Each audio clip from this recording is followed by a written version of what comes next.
আপনার কেরানীগঞ্জ থেকে এসেছি। আর আজকে আওয়ামী লীগ নিষিদ্ধ দাবিতে আমরা এখানে এসেছি। যে আমরা জুলাইতে যে আগস্টে স্বাধীনতা পাবো এটা আমরা ভাবিনি কখনো, বা এত ভাইয়ের শহীদ হওয়ার পর স্বাধীনতা পাবো এটা আমরা ভাবিনি। এবং দীর্ঘ 9 মাস পরে আমরা ভাবি নাই যে ফ্যাসিস্ট আবার মাথা চাড়া দিয়ে উঠবে। তারা মাথা নাড়া দিয়ে ওঠার কারণে আমরা আজকে এখানে এসেছি। এবং আমরা চাই না দ্বিতীয়বারের মতো কোনো স্বৈরাচারী আমাদের দেশে আসুক এবং তারা এসে আবার সেই অত্যাচার করুক। 17 বছর যে জুলুম করেছে সবার উপরে, সেই অত্যাচার না হোক। সেই কারণে আজকে আমরা আপনার দীর্ঘ 9 মাস পরে সবাই একত্রিত হয়ে আওয়ামী লীগ নিষিদ্ধ করতে এসেছি।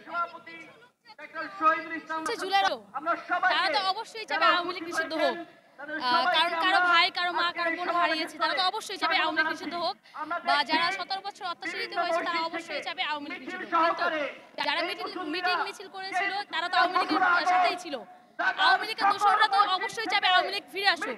তো সেটা আমরা কখনোই মানবো না। আমাদের দাবি একটাই, কালকে রাত থেকে এখানে আমরা অবস্থান করেছি, আওয়ামী লীগ নিষিদ্ধ করতে হবে এবং যতক্ষণ পর্যন্ত এটা ঘোষণা না হবে আমরা এখানে থাকবো। যতক্ষণ পর্যন্ত ঘোষণা না করবে আওয়ামী লীগ নিষিদ্ধ হচ্ছে ততক্ষণ পর্যন্ত। সরকার আমাদের কথা শুনছে না এমন কোনো কথা না। উনি ভেবেচিন্তে হয়তোবা ওনার কাজটা করবে। আর দল তো আর একটা না, অন্য দল হয়তোবা নির্বাচন চাচ্ছে, আবার অনেকে চাচ্ছে নিষিদ্ধ হোক।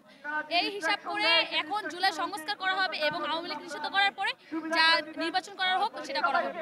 আমরা চাচ্ছি না দ্বিতীয় কোনো স্বৈরাচার আগে মাথা নাড়া দিয়ে উঠুক।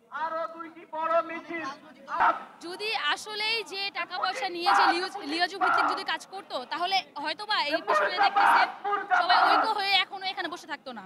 অবশ্যই কালকে রাতে অবস্থান করতো না, বা রাজুর সামনে কখনো এত অবস্থান আন্দোলন হতো না।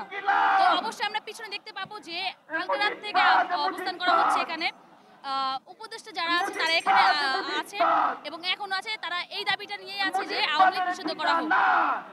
তো আমি মনে করবো যে টাকা যদি নিয়ে কোনো টাকা পয়সা নিয়ে লেনাদেনার হিসাব থাকে তাহলে এটা মোটেও সত্যি না, এটা অবশ্যই ভুল।